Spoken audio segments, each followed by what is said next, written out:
एक बार प्राचीन चीन में 3 प्रौढ़ भिक्षु रहते थे। उनके नाम आज किसी को भी याद नहीं हैं क्योंकि उन्होंने कभी भी किसी को अपने नाम बताए ही नहीं थे। उन्हें केवल 3 हंसते हुए भिक्षुओं के रूप में जाना जाता है।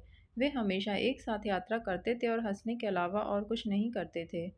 उनके हंसने और दूसरों को हंसाने की यात्रा कुछ ऐसे शुरू हुई।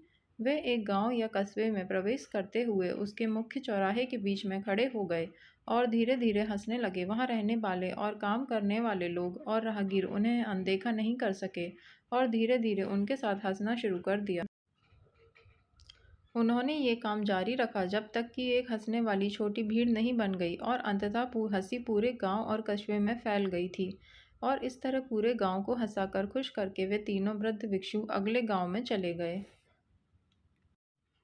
उनकी हंसी उनकी शिक्षा और प्रार्थना का एकमात्र जरिया था क्योंकि उन्होंने कभी किसी से बात नहीं की। उन्होंने पूरे चीन में बस यही स्थिति पैदा की। वे लोगों से प्यार करते थे और उनका सम्मान करते थे। लोग ऐसे आध्यात्मिक शिक्षकों को पहले या बाद में कभी नहीं मिले थे। उनका मानना था कि जीवन को हमें खुशी और आनंद के बड़े अवसर की तरह स्वीकार करना चाहिए। उन्होंने किसी प्रकार के लौकिक मजाक की खोज की थी, इसलिए उन्होंने कई वर्षों तक यात्रा की और हंसते हुए पूरे चीन में आनंद और खुशी फैलाई। जब तक कि एक दिन उत्तरी प्रांत के एक विशेष गांव में रहते हुए उनमें से एक की मृत्यु हो गई।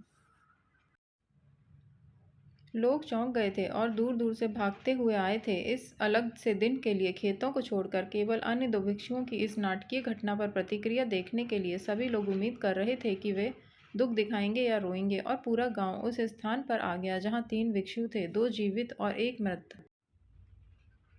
सबके आश्चर्य के बीच शेष 2 भिक्षु केवल जोर से हंस रहे थे। वे हंस रहे थे और हमें हंसे ही जा रहे थे और रुकने का नाम नहीं ले रहे थे। कुछ लोग जो सहायता कर रहे थे उनके पास पहुंचे और उनसे पूछा कि वे ऐसा क्यों कर रहे हैं। उन्होंने क्यों अपने मृतक मित्र के लिए बिल्कुल भी शोक नहीं जताया। और इस एक बार भिक्षुओं ने वास्तव में प्रतिक्रिया व्यक्त की। कल आपके गांव के रास्ते में उन्होंने शर्त लगाई थी कि हम में से जो भी भिक्षु अन्य 2 से पहले मरेगा, बाकी के 2 उसके लिए अपनी हंसी नहीं खोएंगे। उसने एक वसीयतनामा भी तैयार किया था जिसमें मृतक को चिता पर डालने से पहले मृतकों को धोने और उनके कपड़े बदलने की परंपरा थी। लेकिन बूढ़े साधु ने स्पष्ट रूप से कहा था उस पर पुराने कपड़े छोड़ने के लिए, क्योंकि वह एक दिन के लिए कभी भी मैला नहीं हुआ था।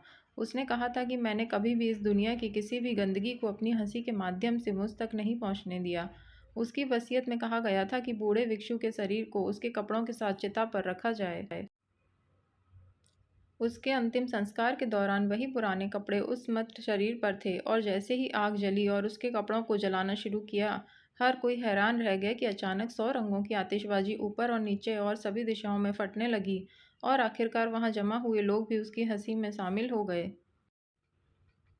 शायद एकमात्र कारण है कि हम इस धरती पर हैं ताकि हम हंस सकें और खुश हो सकें और कभी भी आनंद और हंसी का अनुभव करना बंद ना करें। अगली बार जब आप किसी समस्या का सामना करें तो आईने में देखें और बस समस्या को हंस कर दूर कर दें, क्योंकि आपकी खुशी ही आपको जीवित बनाती है। पोस्ट पसंद आए तो कृपया मेरे चैनल को सब्सक्राइब करें। धन्यवाद।